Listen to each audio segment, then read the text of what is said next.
दूसरा एग्जाम्पल देखेंगे कि एक वर्गाकार लूप जिसकी भुजा 10 सेमी है तथा जिसका प्रतिरोध 0.5 ओम है, पूर्व पश्चिम तल में ऊर्ध्वाधर रखा गया है। 0.10 टेस्ला के एक समान चुंबकीय क्षेत्र को उत्तर पूर्व दिशा में तल के आर पार स्थापित किया गया है। चुंबकीय क्षेत्र को एक समान दर से 0.70 सेकंड में घटाकर शून्य तक लाया जाता है। तो इस समय अंतराल में प्रेरित विद्युत वाहक बल तथा धारा का मान ज्ञात कीजिए। एक बार इस क्वेश्चन को समझ लीजिए कि हमें एक वर्गाकार लूप दे रखा है और जो वर्गाकार लूप है वो देखिए किस तरीके से रखा हुआ है, इसको भी क्लियर कर लें।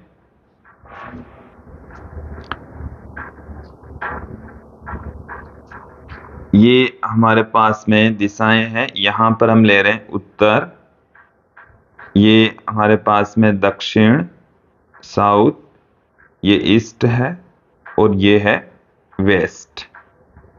अब जो कुंडली है वो देखिए किस तरीके से रखी हुई है। कुंडली पूर्व पश्चिम तल में, तो ये कुंडली है वो ऊर्ध्वाधर इस तरीके से रखी हुई है, ऐसे रखी हुई है ऊर्ध्वाधर दिशा में, ये ऊर्ध्वाधर है, ठीक है।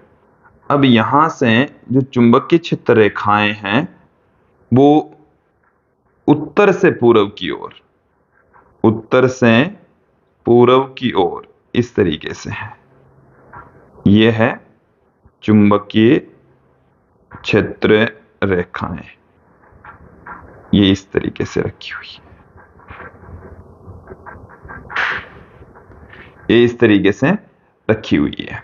ओके, अब यदि मैं यहां पर बात, चुंबकीय क्षेत्र रेखाएं इस तरीके से हैं, यदि मैं यहां पर बात करूं इसके क्षेत्रफल सदिश की, तो क्षेत्रफल सदिश इस कुंडली के तल के ठीक लंबवत दिशा में, यहां से चुंबकीय क्षेत्र रेखाओं तथा इसके क्षेत्रफल सदिश दोनों के बीच का जो एंगल है वो यहां पर 45 डिग्री होगा।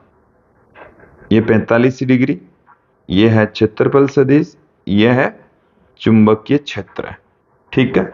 तो यहां पर एक चीज क्लियर हो जाती है कि जो चुंबकीय क्षेत्र और क्षेत्रफल सदिश है दोनों के बीच का जो एंगल है ये यहां पर है 45 डिग्री। तो चुंबकीय फ्लक्स की बात करूं मैं प्रारंभ में, तो वो होगा बी ए कोस थीटा। तो यहां पर जो बी की वैल्यू है वो हमें दे रखी है 0.10 ए, कुंडली का क्षेत्रफल। तो देखिए कुंडली का क्षेत्रफल भुजा स्क्वायर के बराबर होगा, भुजा इसकी दे रखी है 0.1 का स्क्वायर। तो यहां से इसको मैं 10 की घात -2 मीटर स्क्वायर पुट कर सकता हूं।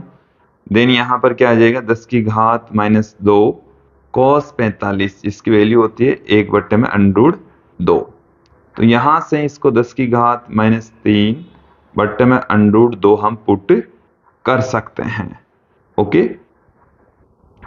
अंतिम जो चुंबकीय फ्लक्स है वो कितना है, देखिए हमें ये कहा गया है कि चुंबकीय क्षेत्र को एक समान दर से घटाते हुए शून्य पर लाया जाता है। तो चुंबकीय जो क्षेत्र है वो घटाकर शून्य कर देंगे तो अंतिम चुंबकीय फ्लक्स 0 हो जाएगा। हमें यहाँ पर प्रेरित विद्युत वाहक बल की वैल्यू ज्ञात करनी है, तो E बराबर होता है delta phi upon delta T. इसको मैं ऐसे लिख दूं, φ2 माइनस φ1, यहाँ पर एक नेगेटिव साइन भी आता है, तो φ2 माइनस φ1 बट्टे में डेल्टा टी। तो यहाँ से φ2 की वैल्यू तो 0 है, माइनस माइनस प्लस हो जाएगा, φ1 बट्टे में डेल्टा टी, तो 10 की घात -3 बट्टे में √2, और जो डेल्टा टी है इसकी वैल्यू है 0.7। क्लियर। और यहां से हम इसको कैलकुलेट करेंगे, तो क्योंकि जो 1/√2 है वो 0.7 के समथिंग ही होता है, तो यहां से ये 10 की घात -3 वोल्ट हमें प्राप्त हो जाएगा। क्लियर। अब बात करते हैं, ये तो है प्रेरित विद्युत वाहक बल, अब बात करेंगे प्रेरित धारा की, जो कि E बट्टे में R के इक्वल होगा। E की वैल्यू 10 की घात -3। R का मान हमें इस क्वेश्चन के अंदर प्रतिरोध दे रखा है 0.5। तो यहां से 2 गुणा 10 की घात -3 एम्पीयर हमें प्राप्त हो जाएगा। क्लियर? तो ये था हमारा दूसरा एग्जाम्पल।